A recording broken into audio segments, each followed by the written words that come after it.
Thank you to Squarespace for sponsoring today's video. From websites and online stores, Squarespace is the all-in-one platform to build a beautiful online presence. I'm sure that many of you are fellow artists yourselves, and I think the really big highlight for Squarespace is being able to have a portfolio for all of your best work.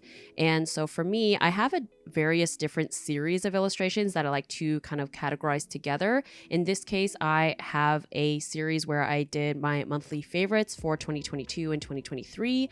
And what is amazing is that you can actually edit the photos directly on Squarespace, which makes it so much more streamlined so that you can present your work in the most consistent and professional way as possible, which is important for me because I actually have to photograph my work as opposed to a digital artist, which you can just upload the file to. So if you're interested in launching your own website, head over to squarespace.com for a free trial. And when you're ready to launch, go to squarespace.com/imawonder for 10% off your first website or domain.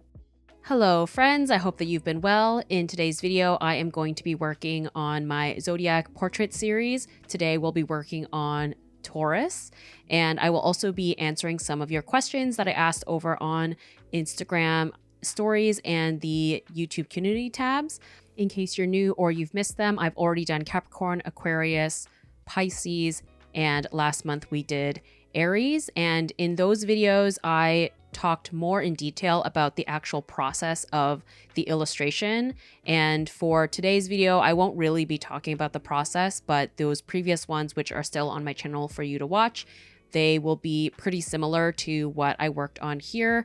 So I use watercolors, acrylic gouache, color pencils, inks on hot press watercolor paper. All of the materials will be listed in the description down below. So instead of talking about the process, I will be just answering some questions. And if you're new to my channel, this is a series that I've been doing for a while now, where I show real-time footage that has been edited and just do a Q&A. So how I like to structure these is that the first half I talk about art and career related questions, and then in the middle we do some life and kind of silly random questions, and at the end we will do some fandom questions about music, anime, etc. But before we jump into the questions, I do want to talk about the illustration a little bit before we get into those.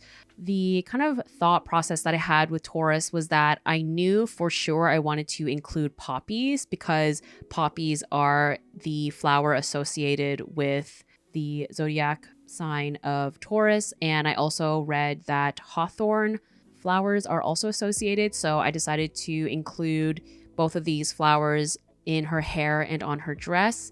And I originally thought I was going to make this character blonde or have light pink hair.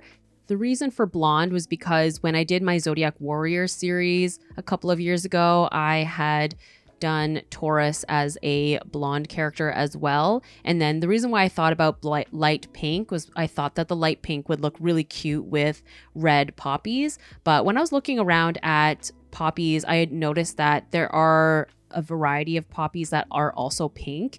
And so I thought that would be really nice to include just to get some more variety in the flower colors. So when I decided on that, I realized that the pink on pink would be too similar. And when I had decided on the green for the dress, which I felt like would be a nice contrast to the poppies since green and red are complementary colors, I thought that orange or like a ginger hair would pair really, really nicely with that and feel very harmonious. And so that's why I decided to go with that hair color for this character. And then for the background, I wanted to have a signal to the fact that Taurus is an earth sign, but I didn't want to include dirt or mountains necessarily. So I just decided to do like a grassy plain. And then I did like a sunset background there to signify like golden hour. This is something that I haven't quite done yet for the previous signs. And I felt like having that warm glow would look really nice with the other color palette that I had going for the character and would sort of nod to the kind of yellow highlighting that I did on the left side here of the character, and actually really liking how the kind of golden hour sunset turned out in the end. And I also really like how this character, including the background, it just feels very outdoorsy and almost like cottagecore to a degree. And for what I've known about the stereotype of Taurus is that they are outdoorsy people. And so I think that ended up being really fitting. And I know that the symbol for Taurus is a bull, and similar to my previous illustrations that included like a horned animal, I didn't want it to be super obvious. So there is a teeny tiny kind of bull silhouette in her earring. It is like a very, very subtle nod, but it's there.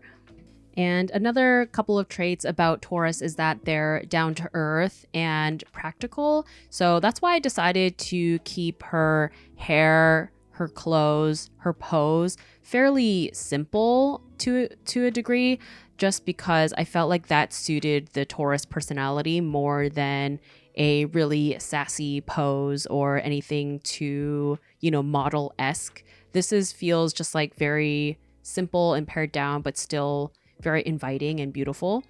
And so yeah, with that explanation out of the way now, let's get into these questions. So the first one I have here is, how do you do studies? Looking for inspiration to make it more fun for myself.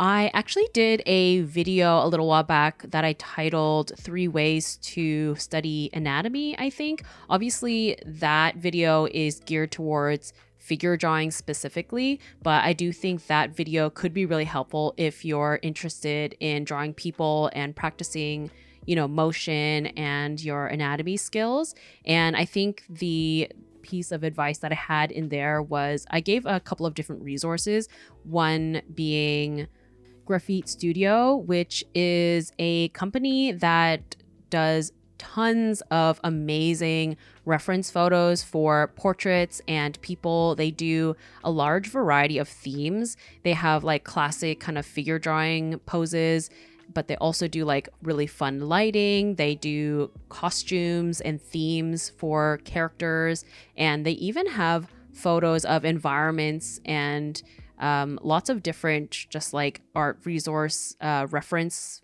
material. And so I highly recommend checking them out if you are just wanting to practice. And like you said, you wanted something a little bit more inspirational. And I think that Graphite Studios really does have such a wide variety of options, which is great. And the nice thing about working from studies like this is that you don't necessarily have to use a lot of creative brain power. You can just pick a theme or pose or lighting situation that you really like and then just go with that. Another option is you can go through your camera roll on your phone or your camera and use your own photos as reference. I think that's a really nice way to spice things up, I guess, but in a way that is a little bit more personal to you since it's something from your own life.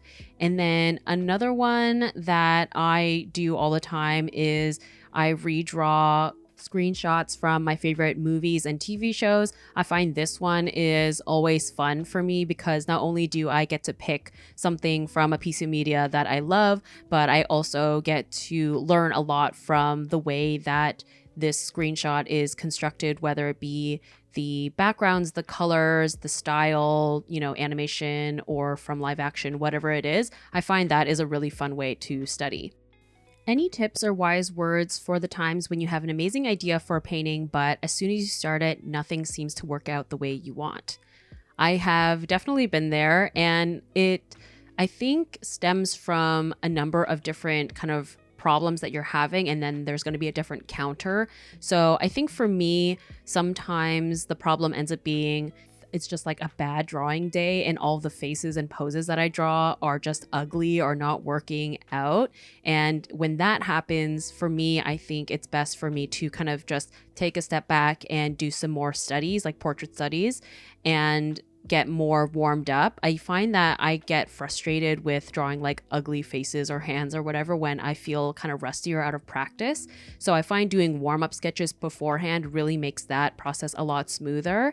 And then if it's in terms of inspiration for details, whether it be like the outfit that the character's wearing, the background, whatever it is, I find that going to Pinterest or Google and looking at gathering reference photos is really, really helpful in order to give yourself like a mood board essentially for a clearer vision of what you want the illustration to be. For all of these zodiac portraits, I've been making their own Pinterest board so that I have as many kind of options and inspirations to grab from. And for those of you who are not part of my Patreon page, for $5 or more, I actually show all of those mood boards and kind of this behind the scenes sketches as well, just so you can see like where all the inspiration's coming from and how my kind of brain works when it comes to inspiration for illustrations. And I actually did a video kind of in that vein, breaking down how I took my inspiration photos and turned it into an illustration, if you're interested in kind of seeing more detail about that. And speaking of this Zodiac series, someone asked, do you plan on doing some boys in your Zodiac series? I've had someone else ask me this as well, and unfortunately, I'm going to say no, just because I think for consistency's sake and cohesion, I feel like it's easier for me to keep them all female or like very femme portraits. And I know that's really disappointing, but I think just for my ease, that's just how I'm gonna go with it. But obviously I still do draw and paint boys fairly often at this point. Usually they are fan art, admittedly, but that's kind of where my interest lies when it comes to drawing kind of male figures and portraits. For some reason, I prefer when it's fan art. I'm not really sure why. Do you plan on doing a Zodiac portrait zine? Yes, I definitely want to compile all of these portraits into either a zine and or a calendar.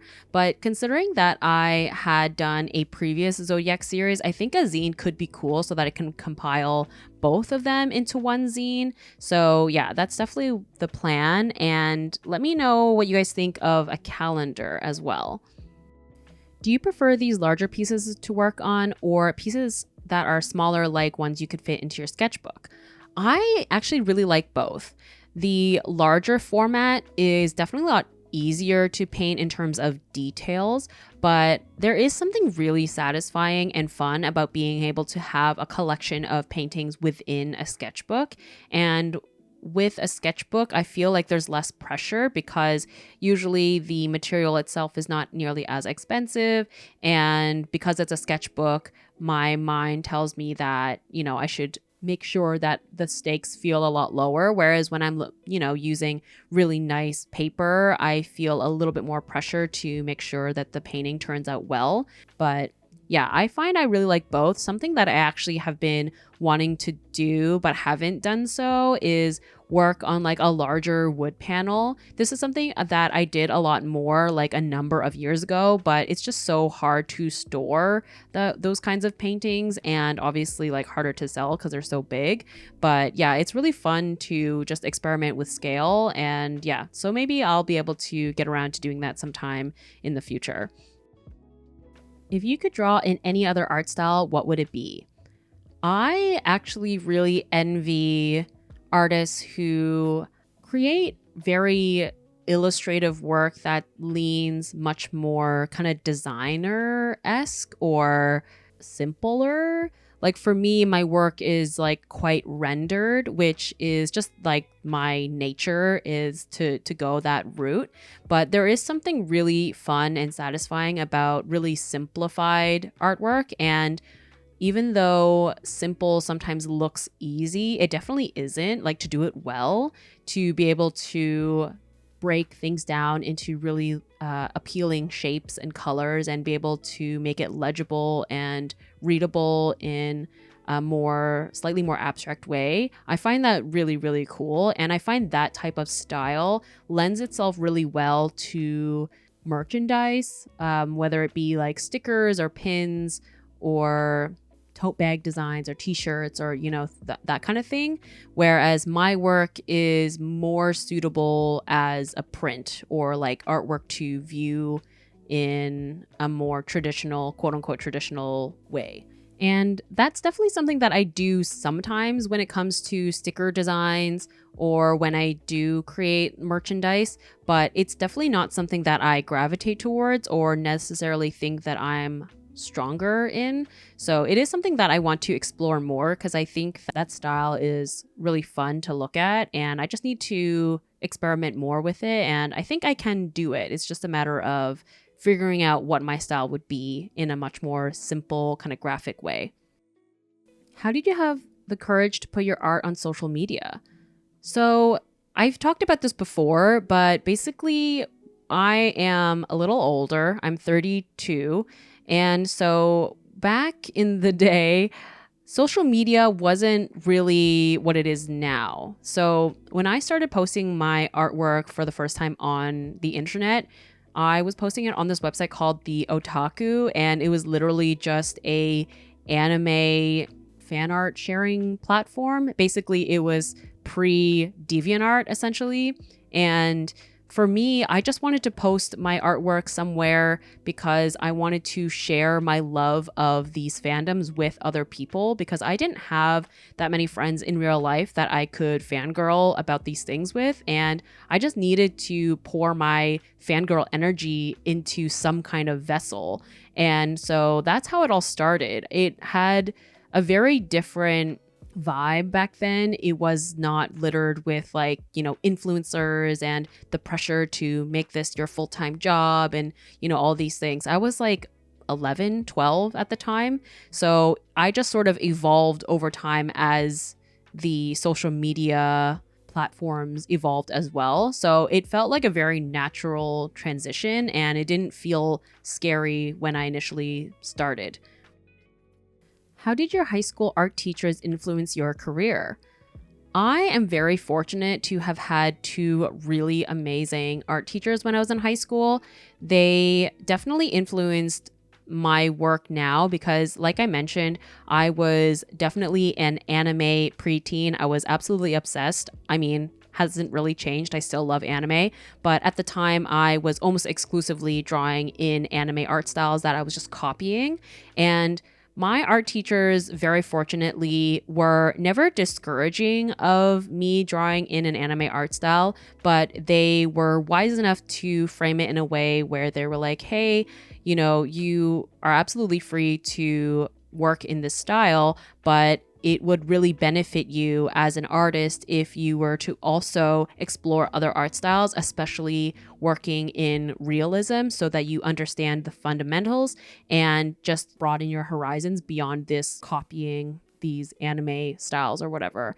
And so when I was in high school, that's when I really started to dig into doing realism portraits and realism, shading studies of still lives, and that really helped me moving forward because I was able to take multiple different influences and meld them together to make my art style. And I also was introduced to art history and, historical painters and illustrators from the past that have also stuck with me as well. You can probably see it, I feel like, in this illustration. I really love Alphonse Mucha from the Art Nouveau era. So that's definitely something that I've taken with me since my high school days. How did you know you wanted to go to an art school in order to be a professional artist? I was definitely someone who was only interested in art and anything creative. So when I was in high school, I did visual arts, I did photography, I took a fashion course, I did a computer program course where we learned how to use Photoshop and Flash. And so for me, it was like a no-brainer in the terms of wanting to pursue something creative because I genuinely had no other interests. I had no other options. I remember you mentioned something in a recent video about how you decided to major in graphic design as a compromise for your mom. Are your parents supportive of you now?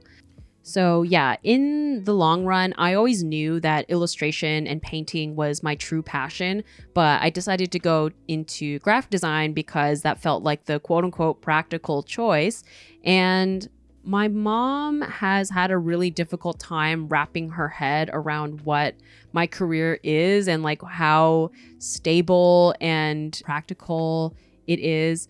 There's been many times throughout the years when she has suggested that I learn a new skill or apply for a different job. And I know that this is just coming from a place of concern, and she just wants to make sure that I'm able to take care of myself. But it can be disheartening when it feels like your parent doesn't believe in you or understand why you chose to pursue something that you're passionate about. But I really can't fault her because it is a very strange career. Like, this is not a normal career, and it is not stable at all. It's very, very unpredictable.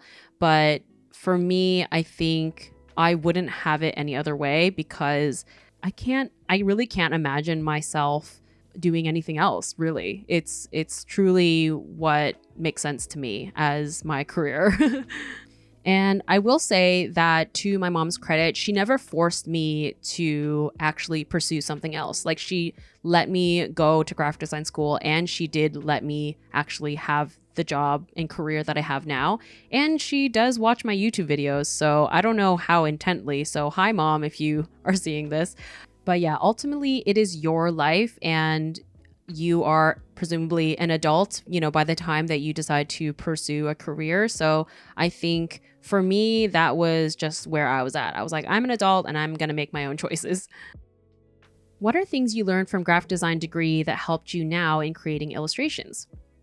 For me, my graphic design background definitely comes through, I think, in some of my kind of composition choices and the way that I approach sort of the other aspects of my career. So when it comes to creating thumbnails for my YouTube videos, or when I'm designing a business card or the covers for a zine, like those kinds of elements, all of the, essentially graphic design elements of being your own business and branding yourself, like those skills have really come in handy. Being able to use Photoshop, knowing how to take a nice photograph. Those kinds of elements, I think, are really evident in my kind of graphic design background.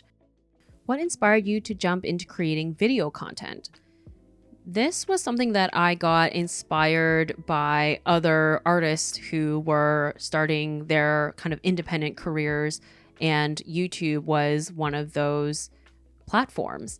And another thing for me was that being a traditional artist, I would get so many questions about how I achieved the illustrations that I made, whether it be about specific art supplies or, more details about the process of how I use certain things. And it's really hard to describe those kinds of things in words. And so the most comprehensive way is just to literally show the process and be able to talk about it as you work your way through.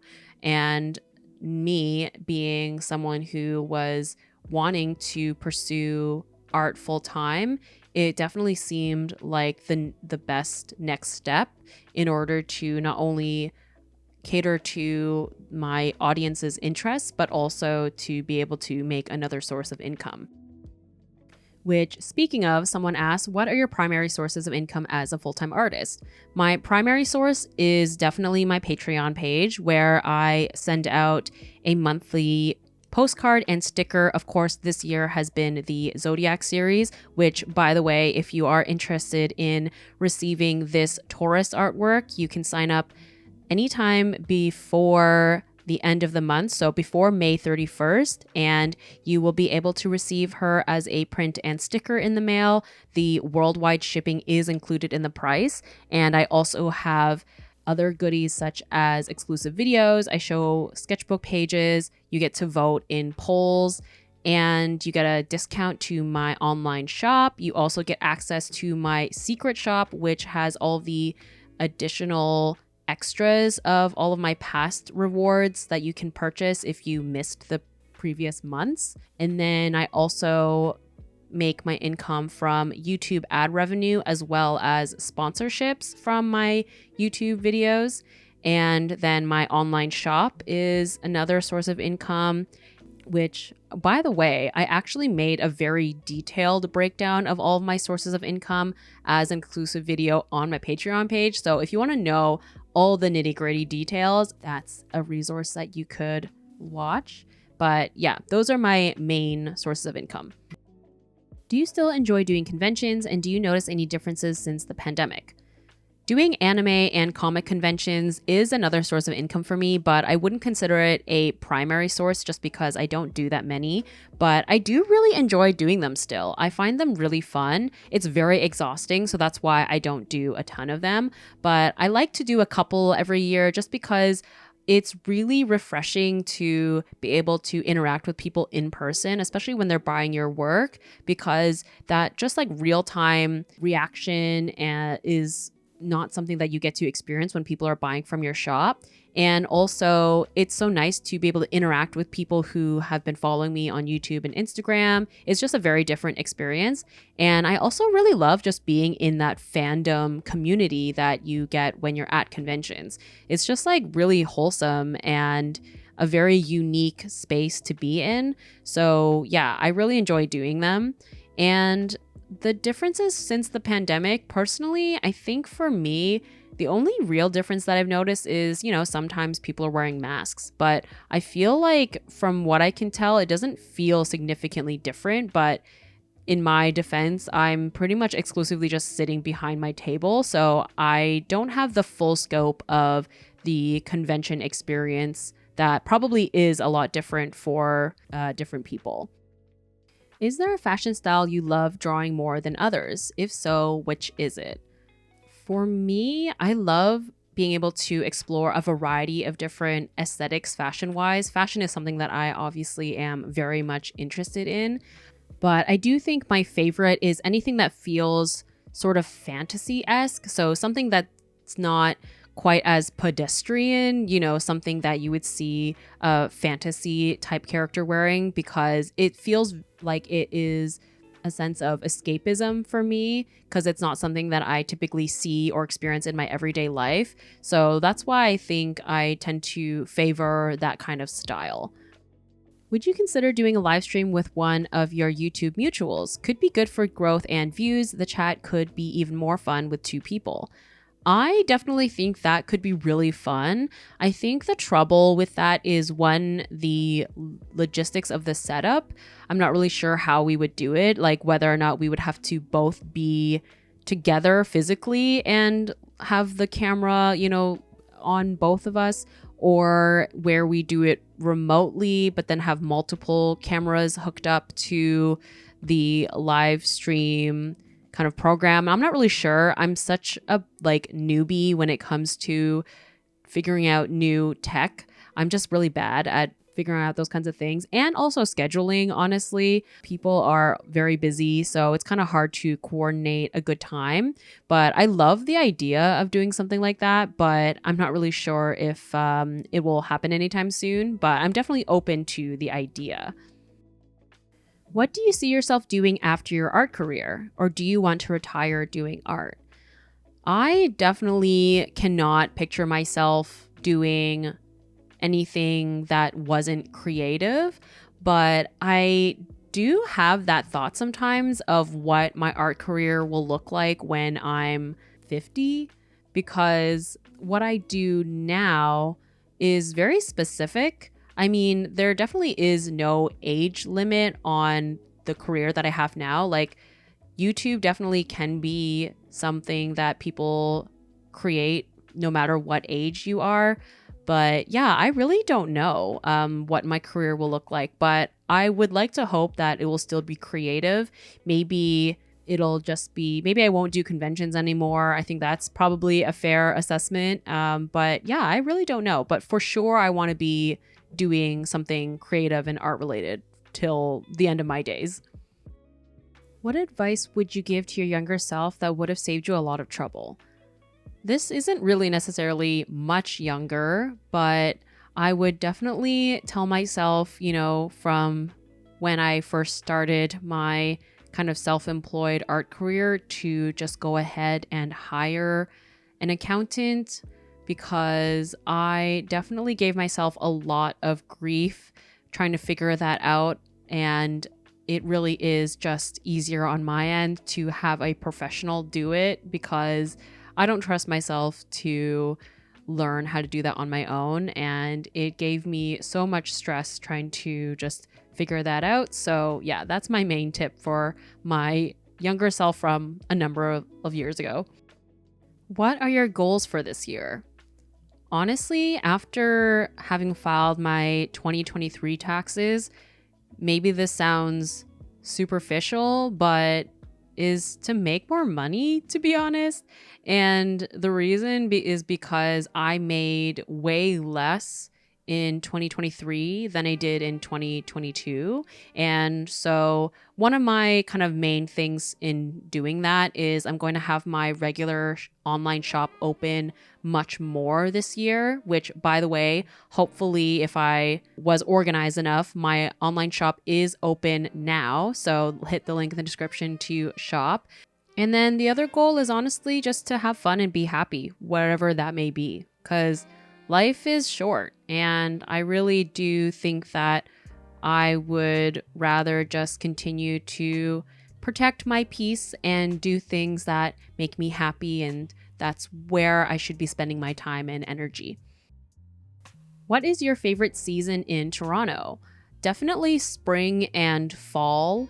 I find that for me, fall is my favorite temperature-wise and just like season-wise because all the bugs are dying. And I love like sweater weather or like light jacket weather. I also love, Halloween time and autumn kind of vibes. But I also am really enjoying spring now as well. We are currently in spring. And I find that with spring, especially in Toronto or in Canada, people are just like emerging out of their kind of winter depression, and everyone is like so happy that it's getting warmer. And I love seeing all the trees blooming and the all the flowers, and just being able to like get outside more and do like cute picnics and just more outings. So yeah, I find that with summertime it's just a little bit too hot, and I hate being like overheated and sweaty. So I find that while yes, there's a lot of things to do, I'm just generally a little bit more uncomfortable in general in the heat.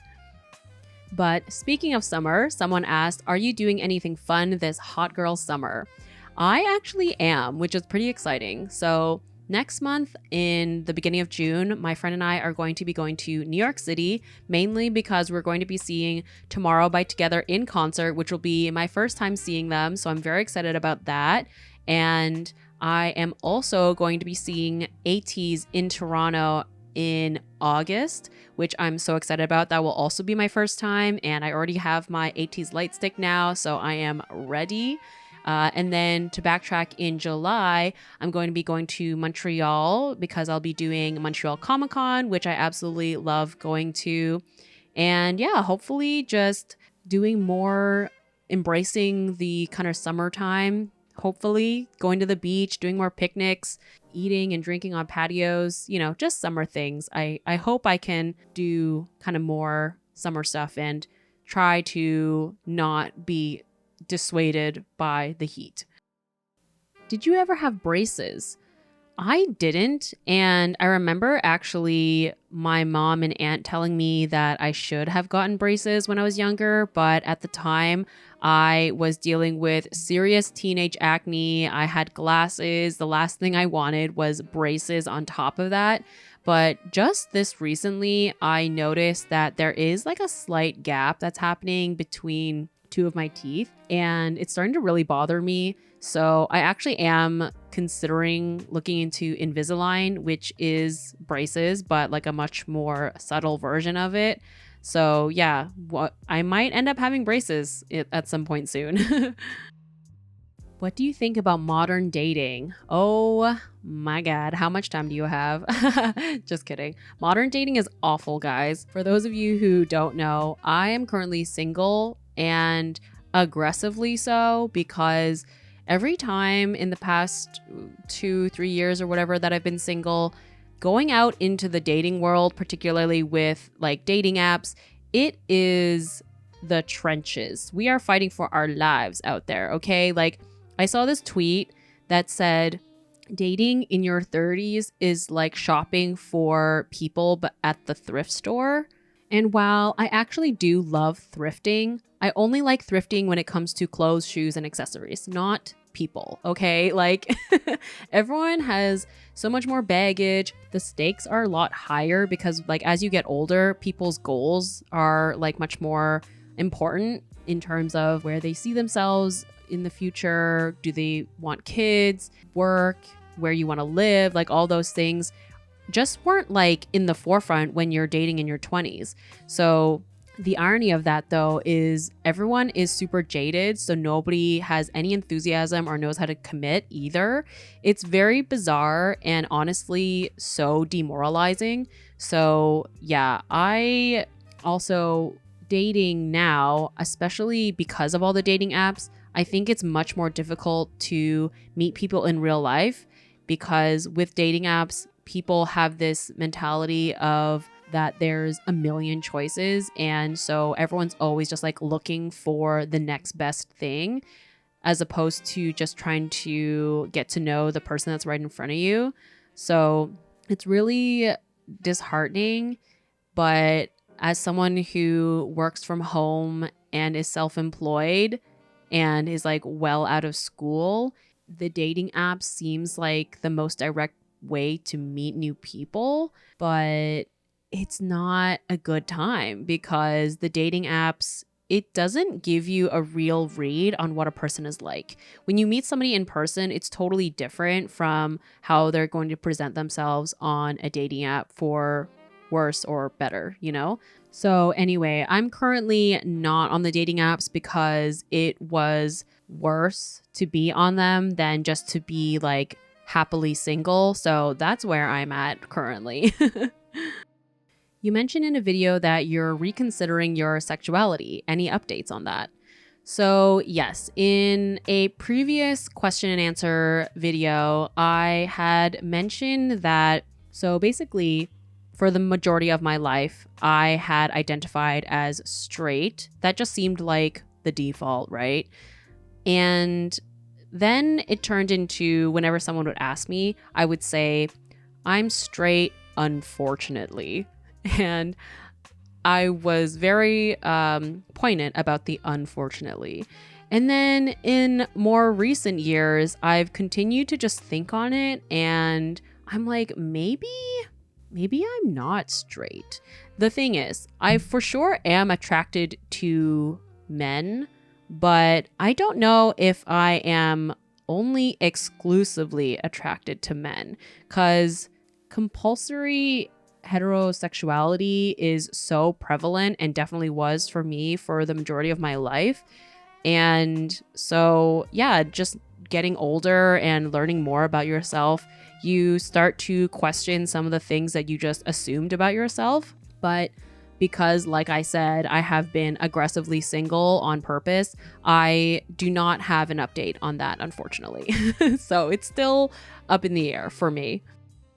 Has your fashion style changed over the years? 100%. I've gone through a lot of different kind of phases, but I will say that I think that even if I were to compile all of the different kind of fashion phases that I've had throughout my life, a lot of the kind of core themes have remained kind of the same, because for me, a lot of my fashion influences have remained the same in terms of like Sailor Moon and Nana, and then just like as I continue to experience more pieces of media, that just like continues to get thrown in. And obviously like my environment and the place that I am in my life influences the type of fashion that I'm wearing as well. Also like budget is a big factor too, and resources. But I do think that the certain kind of core elements always remain the same. I've always had an affinity for something that feels a little bit more edgy, a little bit more witchy. But I think right now my fashion is probably the most representative of who I am currently. I think due to the fact that I'm a lot more confident in being able to wear the clothes that I want to wear. Obviously, it's always going to be an ongoing journey, but I definitely feel like I'm a lot more confident in wearing what I truly want to wear than I have in the past. And also just more embracing of doing the most and not being so afraid of what people will think.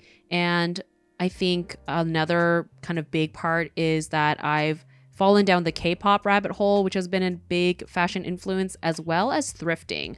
I have been thrifting a lot more in the past couple of years, and I think that has definitely evolved my kind of fashion style a lot as well.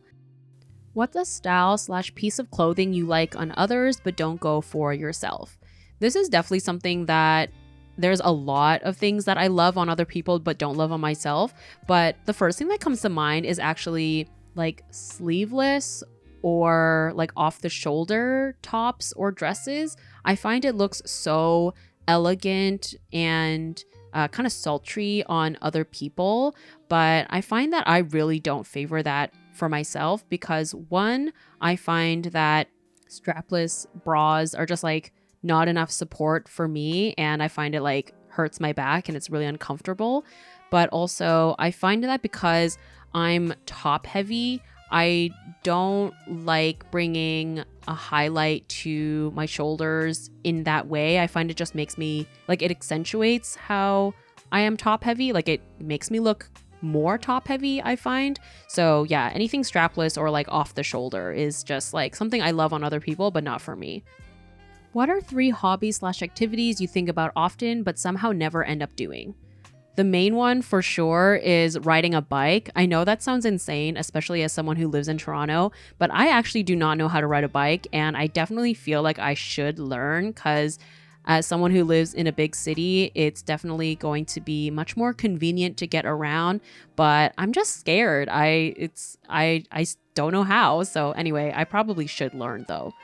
Another one is pottery/clay, porcelain kind of making. This is something that I would definitely have to go to like a workshop studio for, which is definitely why I haven't done it. But I think that being able to make something from clay and be able to like fire it seems really, really cool. And then the third one is drawing/painting out in public, whether it be like a park or cafe. That's something that I keep telling myself that I should try, but I have a hard time wrapping my head around doing it because I get really self-conscious. And also I always think about like, what if I have to go to the bathroom? Then I have to like pack up my whole life and then lose my table potentially at a cafe. So anyway, that's an easy one probably, but still something that I haven't actually done yet too much anyway. What is your third favorite reptile, and do you consider yourself a soup or a sandwich? I think for reptiles, so I think first is dinosaurs. I've always just think dinosaurs are cool. Second one is snakes, another thing. I just think they're cool. And then third would be turtles because I think they're really cute. And then I think I would consider myself a sandwich just because I feel like sandwiches, there's a lot of layers to them, which I think is something I would apply to myself. And then another question, if you were a sandwich, which one would you be? And I would go with a banh mi, which is a Vietnamese sub. It's like probably one of my favorites, and I'm Vietnamese. But yeah, I don't know. I think that it just feels right. Would you rather only have coffee or tea for the rest of your life? So interestingly enough, I was an active coffee drinker for a number of years, and I would have one every morning. But then all of a sudden last Christmas, I had one day that I didn't have coffee. And then when I went back to drinking coffee, my body was just like really, really sensitive to it. And so I actually have now switched to exclusively drinking tea, mostly matcha in the morning. And then I'll have like an herbal tea later on in the day kind of thing.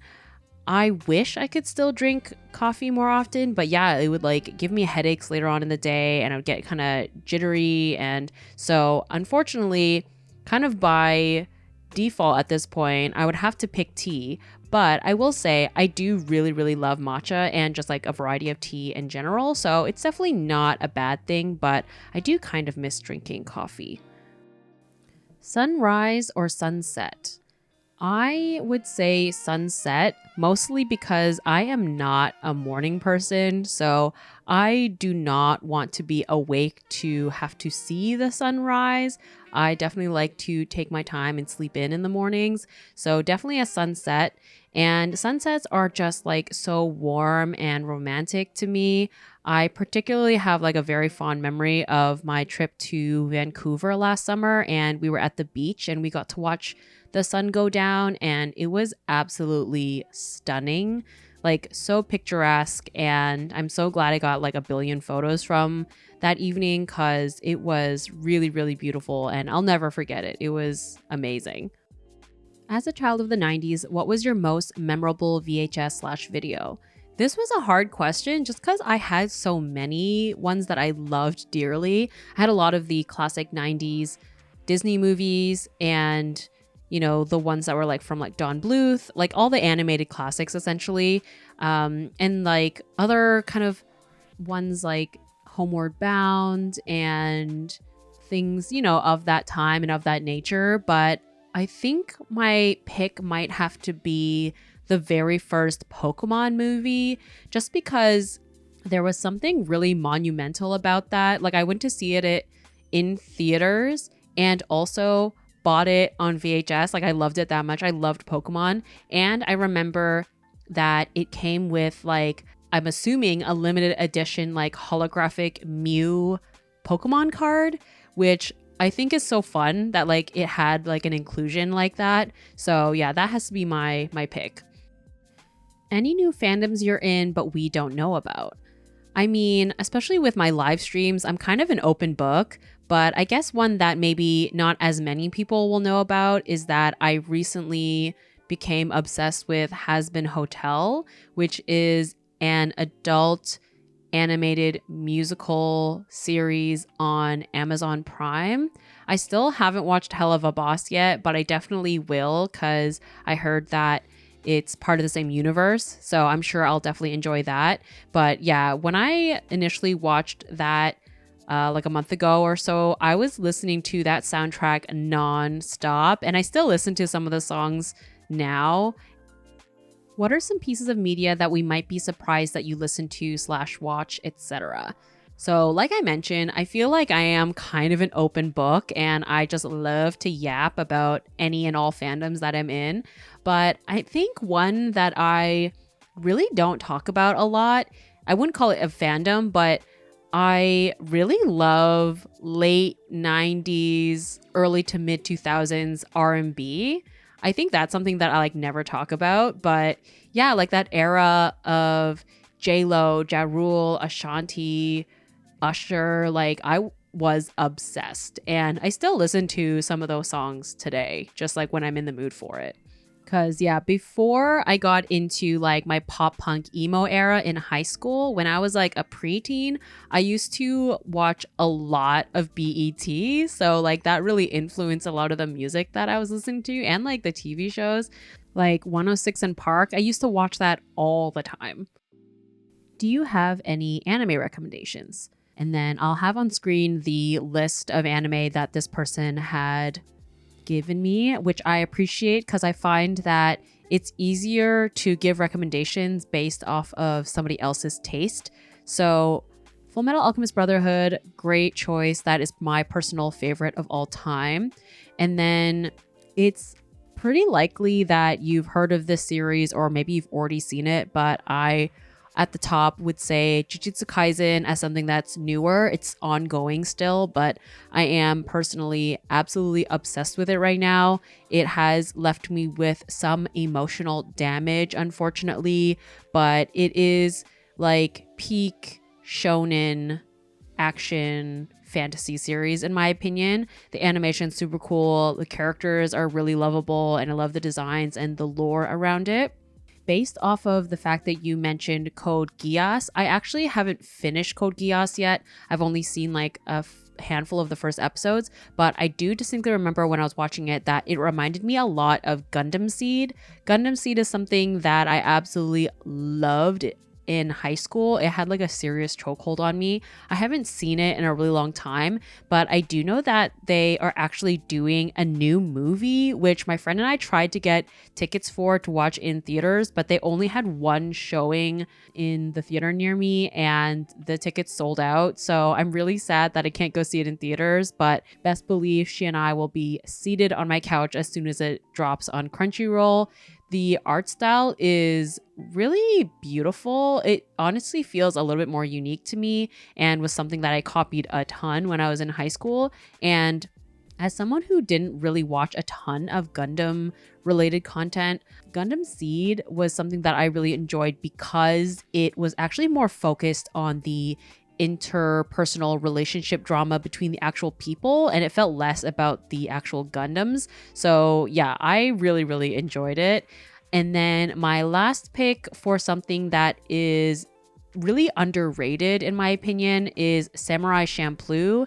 If you've heard of Cowboy Bebop, it's the same director or creator, and it's just super cool. It is a samurai kind of period piece, but has a lot of like hip hop influences in its kind of fight styles and music, and it's just like a very stylish, cool series. So highly recommend Samurai Champloo to honestly anyone. It's great. What is a ship that you wish was canon? For those of you who are participants in my live streams, you'll know that I'm like one of the most passionate Zutara shippers, Zuko and Katara from Avatar The Last Airbender. I've gone at length talking about this ship and why it should have been canon, so I won't go into detail today, but yeah, that is my number one ship that didn't sail. Who is your ultimate anime boyfriend / husband though? I feel like I have a very special soft place in my heart for Howl from Howl's Moving Castle. He is just so magical. He's like a total drama queen, but there's something extremely endearing and mesmerizing about him. I think I'll always love him. But if I'm thinking in like a very practical standpoint, I think that Nanami from Jujutsu Kaisen would be probably the best choice for me because he is stable, he's got a job, he's got his priorities straight, he treats women well. Plus, I think his more reserved, quiet personality would be a good match for me, who tends to be a little bit more bubbly and sometimes unhinged and hyper. So I think he would be a good balance for the type of personality that I have as well. How many K-pop groups do you stan? I think the word stan is kind of subjective, but I would say that like the groups that I am particularly passionate about and that like I follow a little bit more closely to varying degrees is ATEEZ, 17, BTS, Stray Kids, and Tomorrow by Together. So that would be 5. But because that's a lot of groups and because I am a working adult, I don't know every little detail about all these groups. But if I had to like, pick my favorites, those are my picks. What K-pop songs have you been loving lately? As you know, I am a Libra. It's hard for me to pick singular things, but I will say I absolutely am in love with Feeling Lucky by BB and Jackson Wang. And I've been really loving Quarter Life and Deja Vu from the new album by Tomorrow by Together. And I have been really enjoying the new Extraordinary Heroes album. I'm also obsessed with La La Lee by 17's hip hop unit and the new Twice album, or like the EP. I've been listening to that on repeat a lot lately as well. What's your fave song right now? So outside of K-pop, I am definitely susceptible to listening to Espresso by Sabrina Carpenter a lot lately, even though it comes up on my Instagram and YouTube and TikTok all the time. It is so catchy and I still listen to it on my own as well. I'm obsessed. I also am in love with 360 by Charlie XCX. I'm so excited for her to drop that whole album. I actually have tickets to her show with Troye Sivan in September in Toronto, so really, really looking forward to that. I've also been listening to the new Conan Gray album, which is like super, super 80s, and it's super fun. I like it a lot. And I haven't gotten the chance to listen to a lot of Atarashi Gakko, but I'm really, really into Tokyo Calling. I came across it because they did a TikTok with that song with Megan Thee Stallion, and I just thought it was the cutest thing ever, and the song is super catchy. Oh, and last but not least, Good Luck Babe by Chapel Roan. Oh my gosh, in love, in love. Which idols would you choose as your team/survival squad in a zombie apocalypse? This is such a fun question. I was not given a limit on how many people I could pick, so I picked duos here. So first that comes to mind is Jonghan and Mingyu from 17.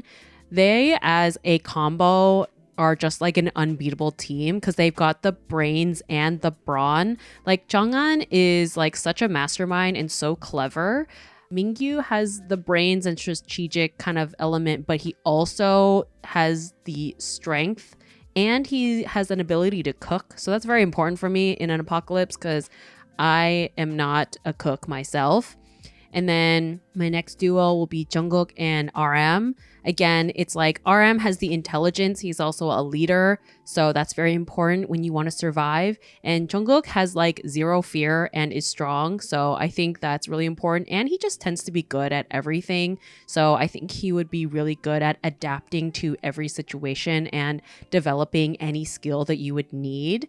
And then the last duo is Hongjoong and San from 80s. Again, similar to RM, Hongjoong is a leader, so I think he is going to be good at strategizing and, you know, keeping the group together. I know that he is a little bit of scaredy cat, but I do think that his leadership skills will like kick in. And then San, I think, is also a scaredy cat. However, if you've seen him jump and do high kicks, it is insane. Like, I think he's trained in Taekwondo or something of that nature. So like, he could definitely kick down some zombies, which is important. So yeah, that would be my ultimate zombie apocalypse team. What K-pop moment lives in your head rent-free? There are so many moments to choose from, but I had to go with this very niche 80s one. It's probably something that only 80s fans know of, but it's this one little clip of San being goofy, like getting close up to the camera and saying that he looks like a cat, I think, when he gets close up to it because of like the fisheye effect. I'll just play the clip. It's so cute. 이렇게 하면은 크게 나오나? 너무 이거 이상하게 나오는데? 이렇게 하면 너 이렇게 나오지? Basically, I just watch this all the time when I'm sad and it makes me smile. And as an honorable mention and something more recent, the candid photos of Seonghwa from the Coachella performance, they are literally unreal. Like, I can't believe these are candid. He looks so beautiful and ethereal. I showed it to my friend and she was like, this looks like AI. Like, they're so perfect. And I can't get over this like single mascara tear running down his face. Like, it's art, it's cinema. It's so ethereal. I can't, it's stunning, stunning. And for my final and very important question, your fave booty in K-pop. There are many candidates for this category, but deep in my heart, I knew it had to be S.Coups from 17. He got a whole bakery back there. And what I love is the piece of lore around, there was a rumor that V and Jennie were spotted, seen holding hands in Paris. There was photos, and the alleged V was wearing a red jacket, and I guess it was the same red jacket that S.Coups had been wearing in a music video or something like that. And so fans were trying to pin the blame, not the blame, but saying that S.Coups was the person in the photo, not V. But so many carrots and like S17 fans were like, that absolutely could not be S.Coups because that booty is too flat. How dare you accuse of our man having a flat booty? He does not have a booty like that. And I just thought that was the funniest piece of lore around it. And his butt was what got him out of a rumor, like a dating rumor. So that's just marvelous in my opinion. And on that note, we are coming to a close on today's video. Thank you so much to everyone who submitted a question. I really enjoy doing these videos. They are so much fun to just be able to chat about various things with you guys. And I hope that it served as good company while you worked or got something done while this video played for you in the background, I'm sure. I apologize I didn't get to every question. It's possible that I might have already answered your question in a previous Q&A video, which I'll have a playlist linked at the end of this video for you to watch back if you'd like, because I've done several of these and some of the questions were repeats, so check those out if you haven't seen them already. And as a friendly reminder, this Taurus illustration is available as a print and sticker reward on my Patreon page, and you have until May 31st to sign up. And you have access to the secret Patreon shop, videos, podcasts, lots of extra goodies over there. And my regular online shop should be open, so all the links in the description for those kinds of things. Thank you so much for your support, whether it be Patreon, my shop, or just liking and commenting on this video. I really, really appreciate it. And with that, I hope you have an amazing day or evening, wherever you're at. And I will see you in the next one. Bye!